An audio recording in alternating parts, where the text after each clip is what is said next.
Shazam! What's going on, SwissGuard? And welcome everybody to the next episode of the Enough to Keep Going core show, Gamer Xperiernce. Third time we think we've done this month. Episode number 57. So, if you didn't know, this is the weekly podcast where a bunch of the E2KG co-hosts get together, gather around the campfire, talk about all the games that we've been playing, how it impacts our lives, how it relates to the world around us, basically everything that makes us gamers, living the gamer lifestyle. Here with me tonight, I have co-hosting in the co-pilot seat, Mr. SwissGuard. How you doing, Swiss? I'm doing well. I think I probably should have consumed more Red Bulls because I don't know if I'm going to be able to keep up with you tonight. I will definitely be on a fading curve, on an exponential negative glide slope, I am certain.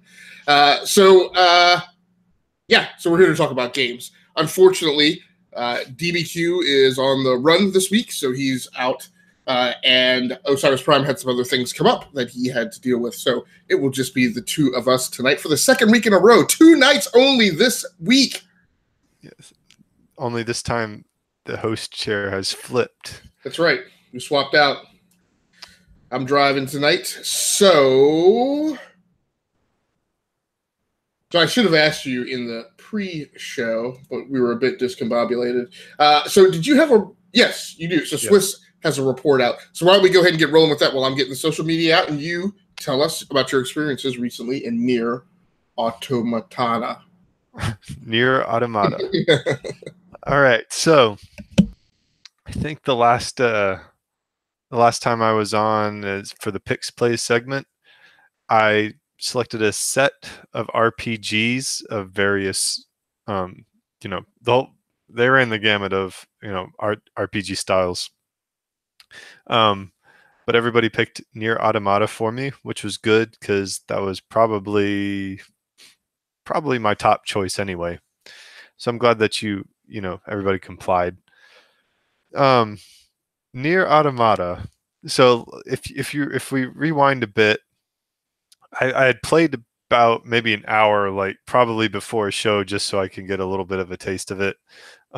As we neared, I think, our superlative show, and because there was some chatter of Nier Automata as kind of like a dark horse game of the year candidate, or one of those hidden gems of the year type things. It was popular, but it wasn't like Legend of Zelda, Super Mario Odyssey, Horizon Zero Dawn popular. You know what I mean? So, I played it a little bit, but this is the first time I think, gotten far enough into it to really give it a good evaluate it. And I still wish I had gotten farther. Obviously being an RPG and all. So I think I still not sure how I feel about it, because I went in expecting I know it's kind of a media darling, so I went in expecting to be kind of blown away by the game, and I really like it, and I really want to continue playing it, but it was just, I don't know if I was expecting, when you get your hype train rolling, I don't know if I was expecting a different experience, especially given the first level. So I will say that I don't recall who developed the game. I know it was published by Square Enix, but that was this games. Yoko Taro.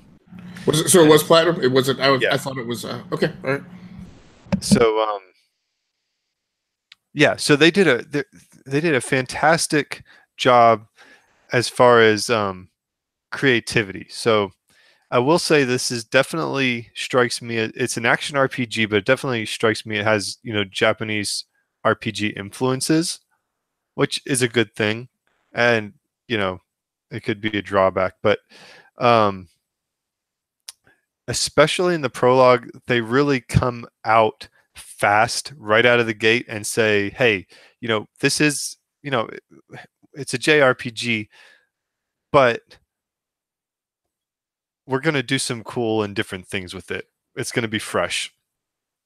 So, right out of the gate, they come. You have some set pieces where you have like Contra, I would say, or R-type style, like side scrolling with your character. And I will there's some where you're in like a what they call a flight unit, and it's almost like an Ikaruga, or I don't know if you ever played Super Stardust like HD. It feels very much like that on PS3, where the screen's kind of moving, like you're moving along, but you can have free flow throughout the track and aim whichever direction you want. So they have these little like arcade like throwbacks mixed into the battle system.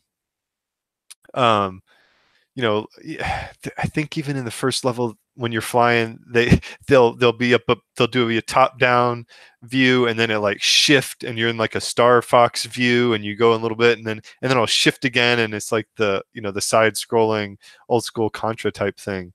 And then even when you get out of that, your flight unit, and you're on the ground, there's scenes when they do this fun stuff with the camera angle where you're top down, or where it's side scrolling, or it's just like the normal view, like a modern RPG where it's cameras behind the shoulder type thing, and you have free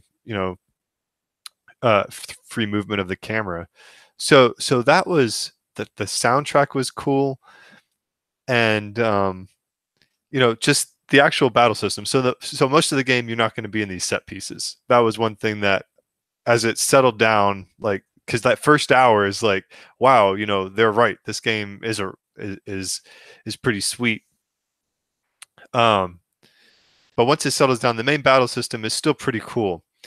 I would say that it effectively mixes ranged and melee combat. So your character's an android, and you have what they call a pod. There's this little support computer, I would almost say, box that kind of floats around with you. So R1 will fire using your pod, and the face buttons like square and triangle, you use your melee weapon. So you can be like fighting with 2B, the main character's name, with your swords in the melee, while you're also like shooting with your pod, and you can jump, dodge out, fire with your pod. And it was a very stylistic. They do a good. The animations are pretty top notch. You feel nimble, you feel powerful, and it's fun to play. Now, have you played Bayonetta? I have not. Or Devil May Cry?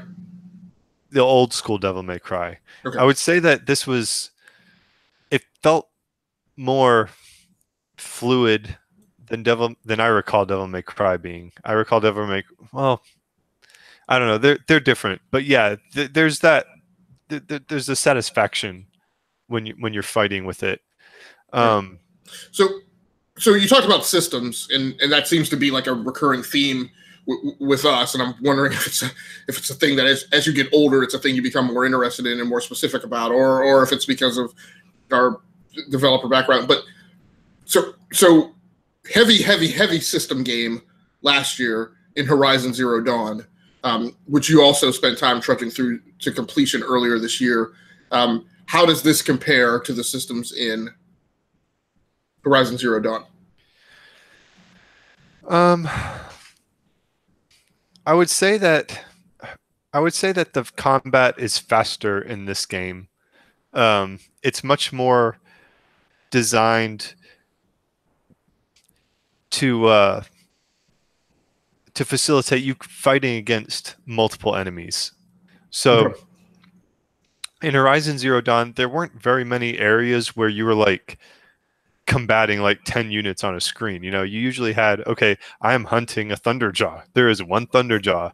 And or maybe you have a couple of Ravagers, which are like the bears. The Thunderjaw is like the T-Rex, and you can do something to like basically capture a Ravager to fight, and they fight with you.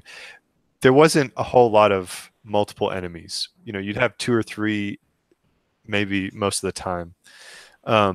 In this, like, even at the very beginning, some of the enemies are just inert. They're like machines. The storyline is humanity has gone to the moon, machines took over the world, and it's post-apocalyptic, and humanity created these androids to basically fight the war and eradicate the earth of machines so that you can return.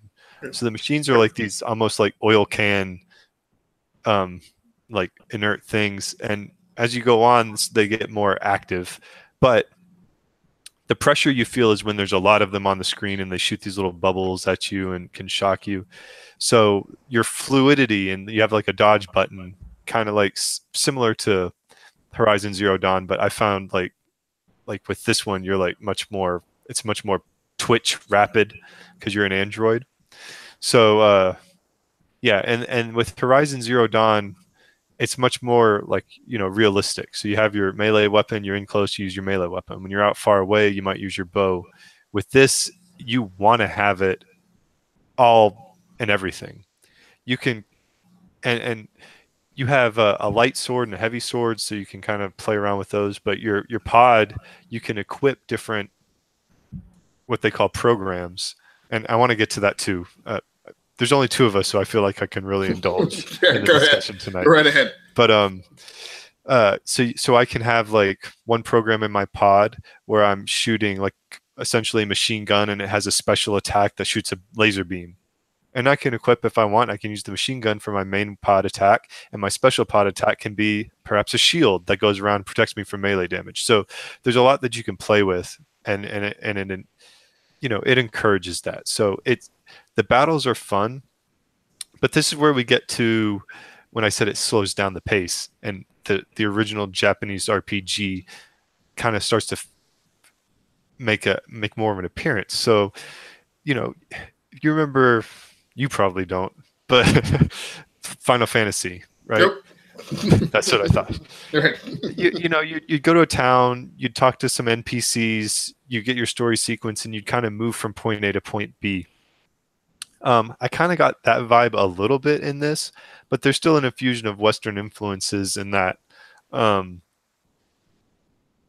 kind of have a map, and you kind of have like little quests that will appear on the map, much more of a Western kind of style, but there's still, it felt like a little linearity. And I haven't really even got to the point yet where it's like I'm still kind of constrained along this linear path, and there's a few side quests that I can choose to do presented in a Western way. So it's kind of like a Western infusion on top of a JRPG, which is a good thing. When you're actually going on a mission, I definitely got the vibe of I walk through the map, I kill my enemies, and I kind of have to explore around and find the treasure chest. You know what I mean? That right. Very Final Fantasy or Xenosaga like. So the phrase you mentioned of that Western infusion and Western influences, verbiage that we used to heavily describe Legend of Zelda, and in my opinion was the reason Legend of Zelda was so successful. How do those things compare? I mean, clearly there's a stronger combat orientation of Nier Automata, but outside of that, how does it compare in terms of storytelling and in terms of that intermix and dynamic of Western influence into Eastern game design? I would say that it's just more like the structure of the quests, of the side quests. So rather than being like a linear progression, where like in Final Fantasy X, this is the one I'm thinking of. You go from this map, and you travel to this area, then you travel to the next area. There was really little to no backtracking until late in the game when I think you got some sort of airship, and then you can bounce around the towns if you wanted.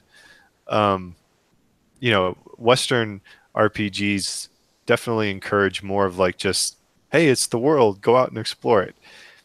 There's a little bit of that here because it's kind of you're in an area, and there's some, like, for lack of a better term, towns that exist here, and I can already tell that I got to go here, do this, and they'll be backtracking, and it's more like a base of operations, much less so than a linear progression. However, the areas are somewhat gatewayed, so that it's not a pure we're just going to create a world and we'll populate it. It's like, okay, I can't get over there yet, and then this story sequence opens up, and then now I have like I can get over there, and then it also opens like the little back door, so it's easier to get to without having to go through. So it's kind of a mix, and I think it's a healthy thing. Um, Is that mix well balanced, or is this a game where you feel like you're in combat so much that you would just like 5 minutes, of a breather to just no, okay? so that was actually the other way that it like that first hour, like I said, he's got the music pumping and he's got like these set pieces, and then it's like, oh man, this is so kind of cool. And he's like it's like he's having a throwbacks to 8-bit and 16-bit games, and um, then you fight the boss at the end of the level, and it's this massive thing, and it's like, wow, this game's gonna be great. And there's like little to no like cutscenes. Like you just jump in and they start friggin' sending lasers at you and blowing ships up that you're your escorts, and then you got to go by yourself. So it's, the dialogue in the game kind of pushes the storyline, but he does not. There's a little bit of cutscenes, but he does not overindulge. So once you get past that and you're into the world, it's this post-apocalyptic world. And I made a note. I'm like, the level seems sparse. So the enemies, like I know now the main hub is like a dilapidated city, and it's mostly overgrown with grass, but you see the buildings and stuff, and there's some areas where they have the invisible walls that you can't go, but there's the enemies that kind of float around in there and they don't do much, so it's easy to push through that. You don't really get the really visceral combat unless you're on a story mission, and they really make an effort to attack you with the enemy. So moving through the world, like I could sprint through if I wanted to and just ignore the enemies. So that could be good or bad. It just felt it was noticeably sparse to me, but now I'm starting to see, okay, if I'm not in a story sequence on a story quest, I'm just not going on a quest. I'm just not going to get that visceral combat experience. It's more of like the chill exploration, but you can fight if you want to experience. Um, so, so, and I got to remember my impressions were also colored from my very first time playing, when I did not see past that first level of, wow, this game is like a tour de force of like camera perspectives and visceral combat. So that was surprising to me. But I'm really enjoying it. I don't want to say that it's a disappointment. I like the fact that they're not giving me 10-minute cutscenes. There's a few, might last maybe a minute cutscenes, if that, like 30-second cutscenes. Most of the story is dialogue between 2B and 9S, who's like your partner, AI controlled. You can mess with the AI, but I have not seen any reason to. He does not get himself killed, and he actually fights. So it's so far that's working out.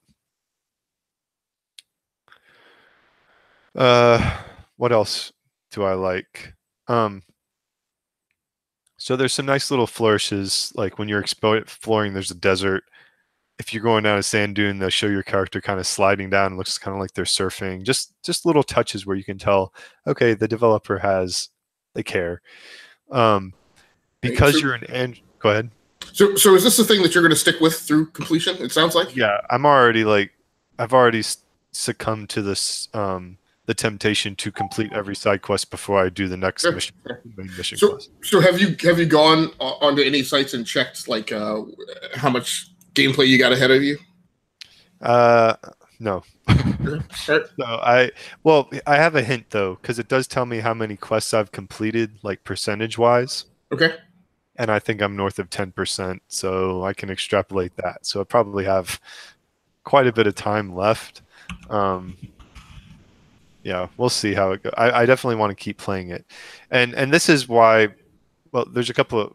So about 43 hours. Yeah, I was expecting about a 40 to 45. For me, that's probably going to stretch to 50 or 60 then. Right. Okay. So, yeah. One quick note about the presentation, and then I want to talk about why I'm going to continue. So, you're an android.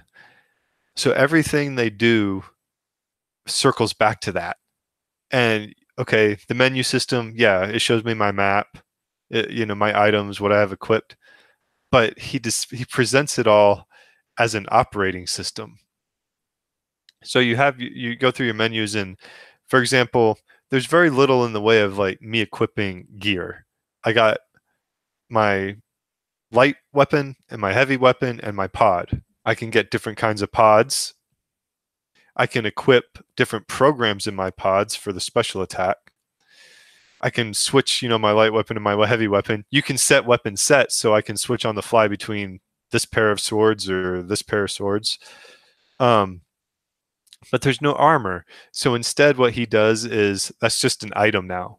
Like I can take an item and I will have double attack for 30 seconds, or take an item and melee defense is increased for melee damage is reduced for 15 seconds. You can enhance yourself, maybe giving yourself plus 2% on all attacks. But the cool thing is he presents that like a computer program. So you have a block of memory, like a stack almost. And this chip, they call them chips. This chip is my attack chip. It takes 11 slots. And as you gain experience, you gain more slots. So even your health bar is a one chip, like a one slot program in your operating system. They call it a system chip. So like if I wanted to, I could remove all like the map and the health bar and the experience bar and everything to gain and maybe give myself a extra defense boost or something. So that's kind of clever. One other little thing, if you die, you're an android. So you're always backing your system up to the cloud in space. And you can go back to the site where your body is and you lose all your chips, your programs. But if you go back to the site where you died, you can reclaim them and re-equip them. And I have it turned off because I think it was actually affecting my wife's ability to stream or something. But like if other people die in an area, you can discover their bodies and leave messages for them. I think it's a very Dark Souls-esque thing. But I turned that off because I don't give a crap. So I found those little touches very appealing, especially the programmer me likes like basically the memory stack aspect of equipment. So does it have any other kind of, does it have straight up multiplayer or any other types of interactivity or co-op? I don't believe so. I think it's just that like you can discover androids that were also fighting in the war, or so to speak. Gotcha. So name two things for me that this game for you does differently than Destiny 2 that hooks you, because you gave Destiny 2 a try, and I didn't get a sense that you. I've been waiting for you guys to ask me to play again. Really. Okay. I like play. You put the real quick Destiny 2 tangent. Yeah. I enjoyed Destiny 2, and I get what you guys say about how it feels to play. Like right. As a shooter, like I'm not a big shooter guy, and I'm like, oh wow, this feels good, and but it was a lot funner to play with you guys rather than just me grinding through by myself, because that's when I started to grok the whole looter shooter aspect. Right. Okay, in my children infused and wife and job infused life, I haven't played many looter shooters. Sorry, America. But so the hook for this, like I have the nostalgia aspect of a good JRPG, and the combat is fun and satisfying. The boss fights are pretty intense. That's the only time I've actually felt danger, but at least for me on normal difficulty, like health packs are plentiful, and so it hasn't, like I'm able to get through them without too much trouble.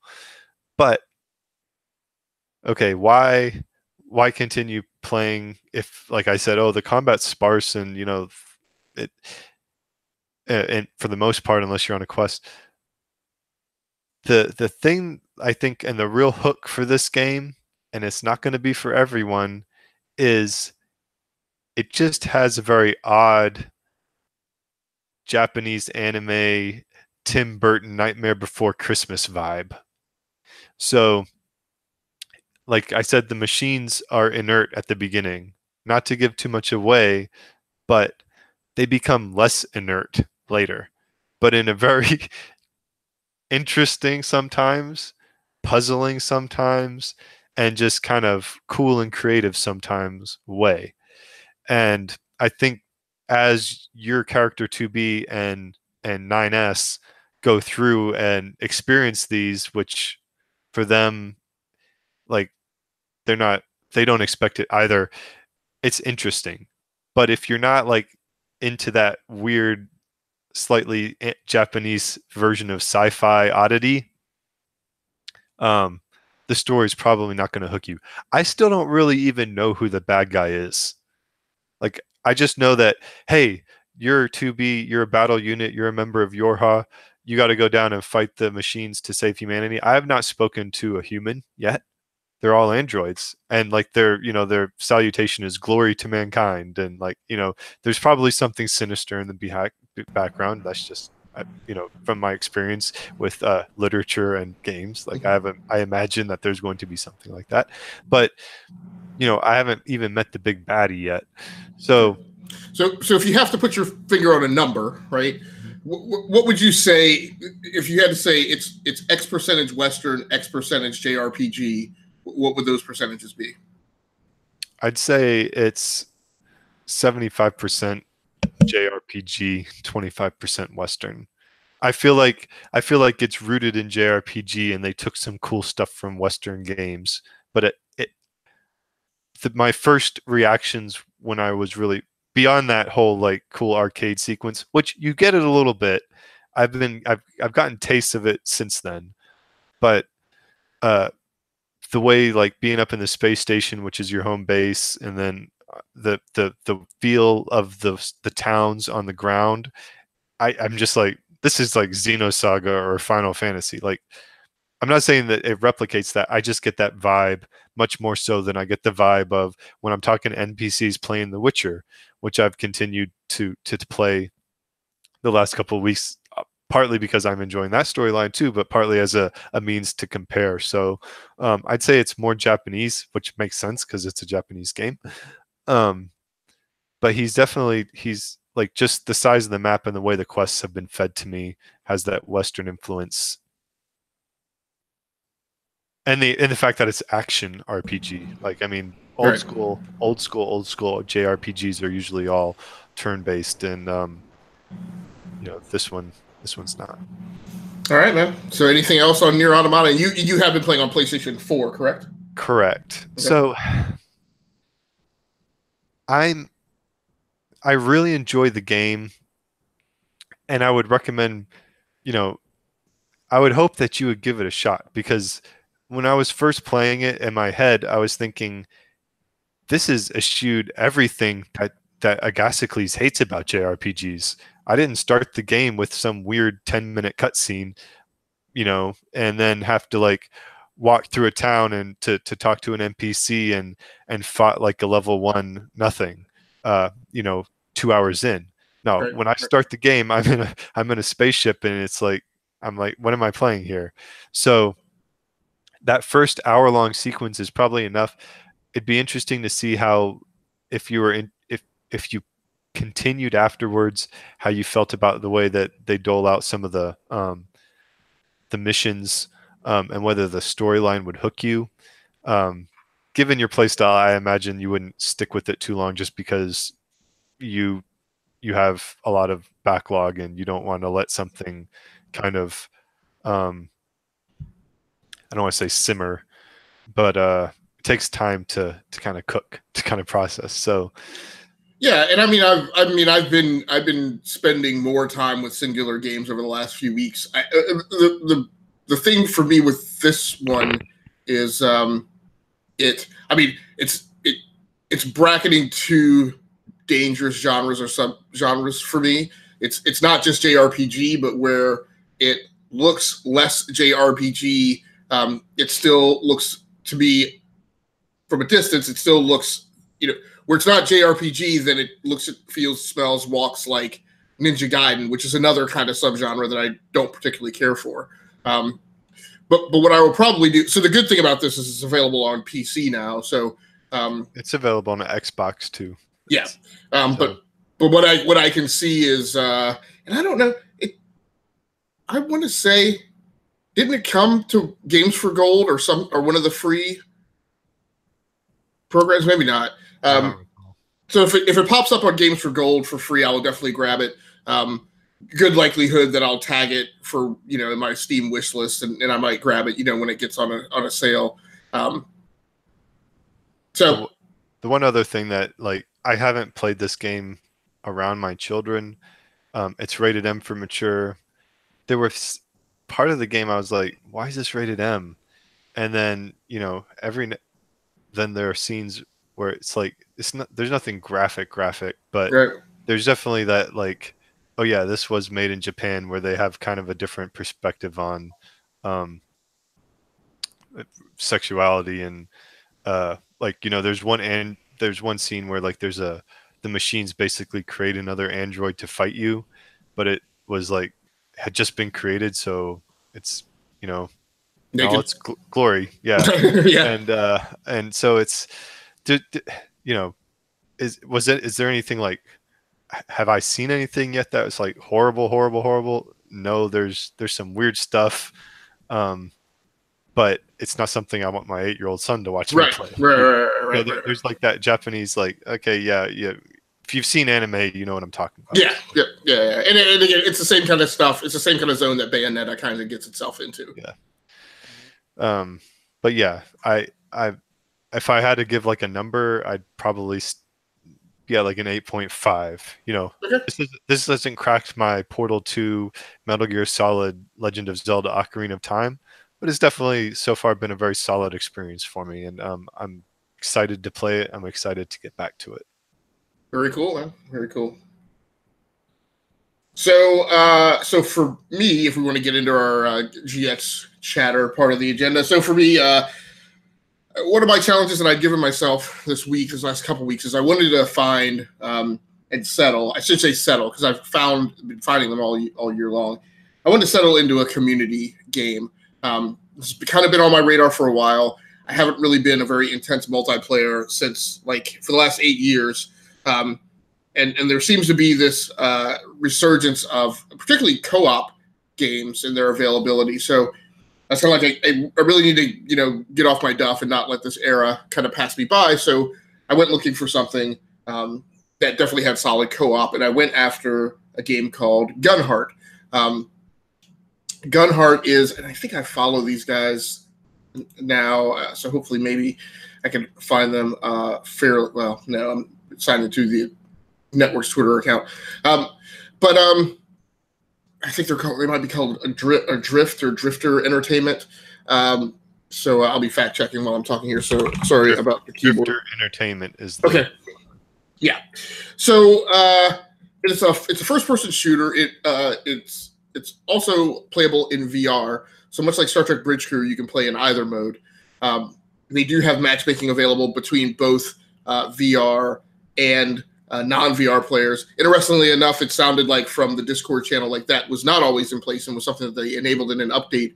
The biggest problem with this game is what it suffers from is it unfortunately suffers from low player count, where you really have to kind of catch somebody, in order to get into a co-op match. Now I'm going to hold on to it and continue plugging away at it, because I think it's something that, as I've mentioned, Greylock3491, who was the former kind of coordinator and head guy of Casual Adult Gamers, and as a result, the Casual Adult Gamers podcast, which DBQ Prime and I came from before we started our own network here at E2KG. We were on the Band of Gamers podcast, which was the 4th generation Casual Adult Gamers podcast. Gray and I have gotten back together now and are playing VR games and doing a VR podcast on Sunday nights. This is a game that I think fits within that bailiwick. And you hear, when you're in kind of the central hub of the game, you hear and see players coming in as partners, 2-person teams who are playing in VR.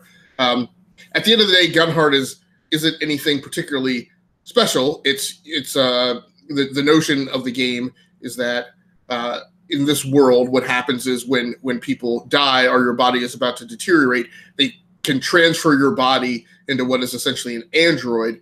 But as an android, you wind up doing high-risk missions for a corporation. They utilize the androids to go and do things that are too risky for humans to do because of their exposure to dangerous elements and whatnot. So your body is about to expire. You're transferred into an android. You do a very quick bit of training, and then you're off to a world. It's essentially kind of Starship Troopers because your primary enemies are bug-like aliens. So kind of in a very Left 4 Dead way, you have different classes of aliens that form enemies and each have their special attacks. There's a little jankiness to the game in terms of control and experience because the game, it's very interesting. There's a divergence going on with VR development, I feel like, where much like when you see things when a game is designed for consoles that are kind of janky when you play it on a PC, because it's from a PC perspective, you're like, why would you ever implement a specific thing that way? It feels a lot like that in VR. So there's some kind of weirdness in collision detection, particularly when you're picking up, money cans and ammo cans. There's one thing that I feel like is just specifically broken in that I can't get my crouch to work, which is kind of important when people are shooting at you. So there's that, and there are just some weird things that, like, when I'm looking at them on the screen, I'm like, man, I should have picked that thing up by now. But like the need to be like directly physically on top of a thing, and they're having no proximity to collision detection feels distinctly VR. Like if I've got a VR helmet on, I could see where I wouldn't pick that thing up until I was standing like directly dead center on the spot.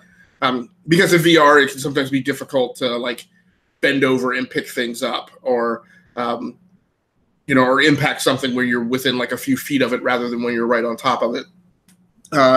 Level designs are very basic. Mission designs are very basic, but it's really it's a lot like Destiny 2 in that it's a shoot and loot, but it's even more stripped down because there isn't really, and people criticize the Destiny storyline, Destiny 2 storyline. This has even less story, right? Mm-hmm. So it's really get in a body, go to a job board, pick what jobs you want to do, and then go out and do those jobs. Pick up loot, gain XP, come back and buy upgrades and customize your rig. Which, for me as a gamer, I'm fine with that.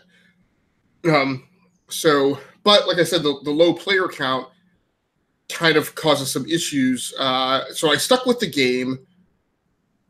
I test drove the game for a couple of days, and the second day, I think I just hit this point where I was like, if I were playing some of the other games on my list, I would definitely be finding matches and co-op, and I wouldn't be sitting here bored waiting for somebody to show up. And I was like, I'm going to give it one more go. And when I gave it another go that evening, what happened was, like, as I mentioned, 2 people popped into the hub, the central area where you do upgrades and the job board is. And I was again frustrated by my inability to crouch because there was a power up or something that I needed to reach, and I couldn't reach it because I couldn't crouch. But these 2 people came in and had a wonderful conversation amongst themselves. I was kind of surprised. I was kind of like, if you're playing co-op, if you're playing multiplayer, and you're in a game and you know the population is sparse and you want to encourage people to stay, I was kind of like,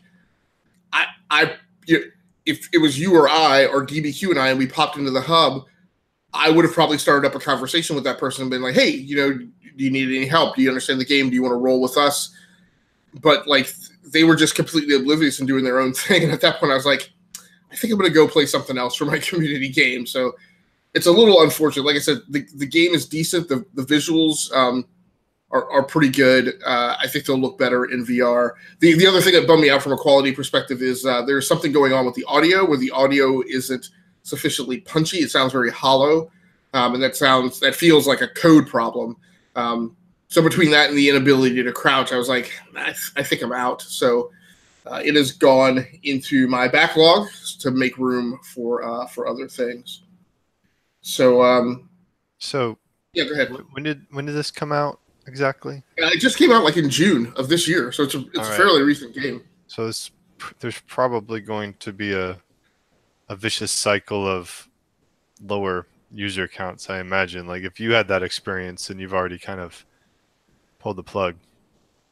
Yeah, unfortunately, I went and I used. I guess I'm starting to use this tool after its popularity came and went. But I went and hit Steam Spy to look at the number of concurrent users, and like the most users that were ever online at any one point was 8. So I was like, which again, from a community perspective, like trying to find a game. If I find a game and there are 8 people and they play 3 or 4 times a week and they're dedicated to it and they're nice people, I'm fine, right? Like if they go, hey, all 8 of us get online and play at the specific time and day each week, I'm like, great. But like I said, I feel like, look, those guys had something very specific to do. They may have been playing in like a 1-hour block of time that they had before they had to go do something else. It could have been 99 different reasons why that happened, but for me, from my perspective, as I was test driving community games, I was kind of like, look. Unfortunately, I don't have time to give games a second chance, right? If and again, we've talked about how this is having an impact on the industry, right? If you're going to spend your time playing those games, and I don't want that by any means, and not to say it's bad, just to say it's different, right? Prime and I talked about this last episode, that this is what Prime does with his game time. I only want to allocate a percentage of it to my game time. And I'm like, so I don't have time to give games a second and third chance while I'm, while I was test driving. I'm kind of done test driving at this point, but, notionally I'll continue to go out, even though I've settled on the thing that I'm going to play in the community that I'm going to be a part of for now. I'll probably revisit and at least test some of these other titles because they seem to be coming out of the woodwork, as H1Z1 just dropped on PlayStation 4 last week. Yeah. We had a little bit of a conversation about the evolution of the industry, and I mean, I don't want to compare H1 or any stuff like that to, or even Fortnite to stuff like Fallout Shelter. Yeah, just the games where it's like you get your gameplay and you better be satisfied with it because there's not much beyond that, and the monetization strategies are just different from creating like an opus. In retrospect, I probably haven't been entirely. Maybe I'll bump right now my initial score for Nier Automata is a 9. It's not the elite, but it's a really, really, really good. And I like the little stories that I've been seeing on some of the side quests. Like I get that the game was created with care. It wasn't slapped together. I haven't experienced anything as far as the story. It feels very intentional, and I get the anime vibe, and I know that the story is going to accelerate soon. So, that for me, that's what the draw is for a lot of gaming. So when you talk about your community gaming with this, like the community's like limited, so you can't be pulling in it. For me, like, well, that would be one obstacle. I have very limited time to game. So another obstacle for me is I don't want to jump into a community and then have to like not only learn the game, but kind of learn the unwritten rules of the community, right? Like, I think I remember one of the reasons why I was hesitant to do Destiny 2 was just because the way you and DB talked about it. Like, I remember there was one episode where you were talking about hanging out and the Titans kind of had their own thing going and the Warlocks kind of did their own thing. I'm like, dang, that sounds like a very advanced community. And I don't even want to have to like given how much I can game, I'd rather sit on my couch after the kids are in bed and chill for an hour and a half and just experience my game than worrying about am I violating virtual social conventions. So I don't know. Yeah, it's definitely a matter of what you want. Like I said, for me, it's been a thing of where historically there had been some degree of multiplayer, and I was always a person who preferred co-op to PvP. There's just as I look around the industry, like there's so much more. Like the industry is focusing on, and it used to be a time where like the industry didn't care about co-op. It was a fairly rare thing. There seems to be a burgeoning need to get that content out there, and I just kind of threw up my hands and I was like, I can't ignore this opportunity anymore. And I wanted to kind of get into it. I think there are different communities, right? So what I wound up doing is, like I said, I wound up bouncing off of Gunheart, but what I wound up doing was I went into Rainbow Six Siege. Real quick. Yeah, go ahead. Yeah. This is a free weekend coming up of Rainbow Six Siege. Good point. Good point. So, yeah, and I mean, and I will admit, if you haven't bought the game yet, you may face some adversity, and it's got some weird, janky pricing models, and it's kind of it's unclear. I think, and I think you would have to dig a lot if you were price sensitive to within certain levels. You might struggle to choose one to buy. For me, I would just throw $100 at the game and just get whatever that gets you, which should be more than enough to get started. And I bought like a couple R-Bucks and like some not any packs, but I think I bought like a couple outfits or something like that. But again, and even for me, like unless you're going to live in the community, I don't even think the cosmetics are really going to matter to you. What's really going to make the difference is the operatives that you have and the weapons and equipment that they have access to. So is it pay to win? I mean, in a way, like pay to be better. So I don't know because I haven't played the PvP stuff. I'm only playing Terrorist Hunt, and like if somebody has a better gun than me, I don't really care. I don't know. My impression that I get from the PvP stuff is that it is so complex. You talk about systems. There's so many layers and mixtures of the types of things that you can do in any given game type, match type, that I don't know that it matters, right? Because if you can pay to get a better weapon, at the end of the day, those matches aren't going to be determined by 1v1 encounters on the map, because there are sticky cams and there's what I want to call it, and there's snake cams, and there's so many different things that you utilize to unlevel the battlefield that I like I said, I don't know that at the end of the day, a lot of times it's going to come down to you coming around a corner and two adversaries seeing each other at the same time, and that encounter being determined by who gets their weapon up first and fires, or who does the most damage per shot. But I feel like there's a complex mixture of so many other things that's not the be all end all. And I don't think I mean the only pay to win aspect that I can see, and what's a little disappointing coming from the history of Rainbow Six, is one of the great allures to me of Rainbow Six was you pick a character to play, but then like basically the armory is open to you. And even if the person's a sniper, you could still pick an assault rifle. You could still pick your favorite assault rifle or pistol or a shield and pistol, right? And make whatever kind of mixture you wanted, which was the case with Rainbow Six Vegas, as you well remember.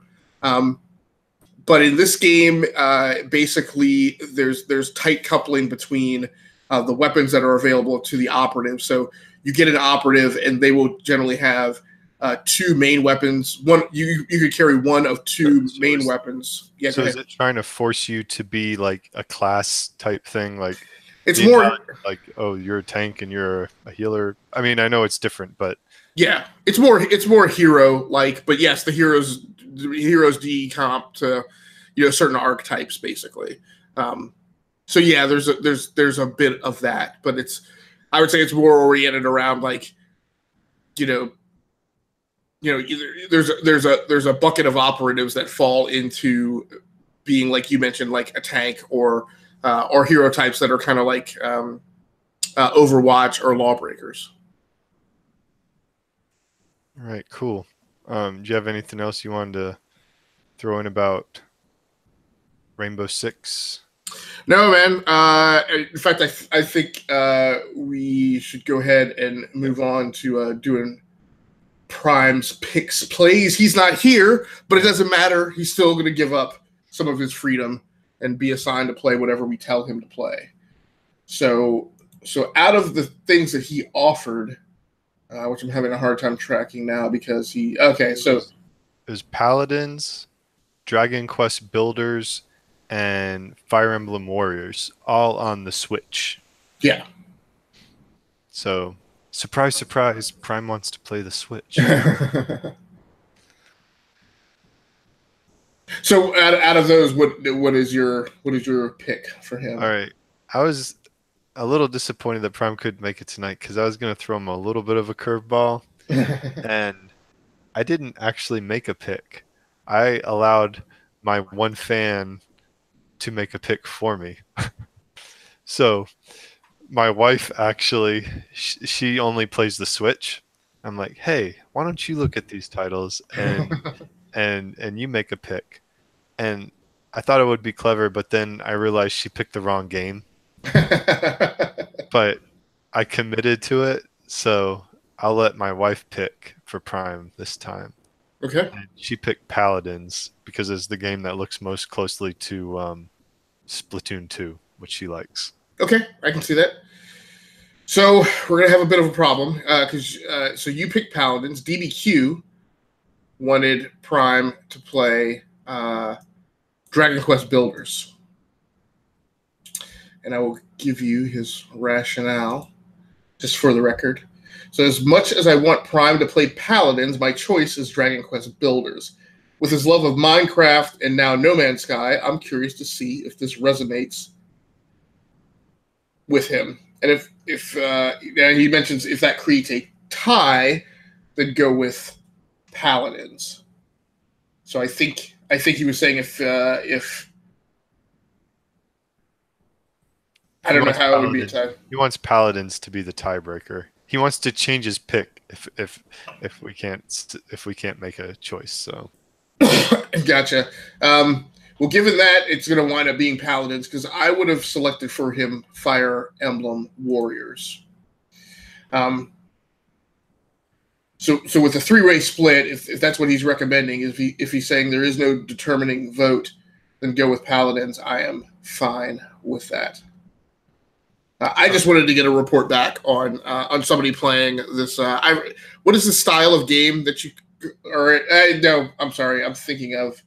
Yeah, Fire Emblem Warriors is like a Dynasty Warriors kind of game, right? Yeah. What is that style called again? It's just a beat 'em up action game, in my opinion. Yeah, I don't know if that's a name. Yeah, there's some weird term that super fans call it as. Yeah, that would have been the one that I kind of wanted. Yeah. But I was like, I'll cede this one pick and I'll give up I'll give up my pick. So we'll go with Paladins. Yeah.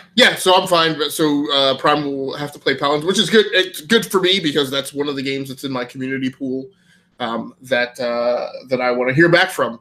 And Prime's got the experience of playing PUBG and some of these other community PUBG and Rocket League. So it'll be interesting to hear his perspective on how he feels that game sizes up. I guess the only other thing to talk through is I won't go into details on it, but I'll just round out my playlist. Obviously, as I mentioned, I've been playing Rainbow Six Siege. I've also been playing Left 4 Dead. And you can go to my YouTube channel, Rounding Off Infinity, and check out the live streams where during my 4 a.m. and 11 p.m. regularly scheduled live stream on Mondays this month, I revisited a little bit of The Last of Us because I want to experience some more of that game before the second one drops in 2019. The real quick thing I will say is way more actiony than I thought it was. My tepid place, entry into it before, made me feel like the game was a lot of walking around and talking.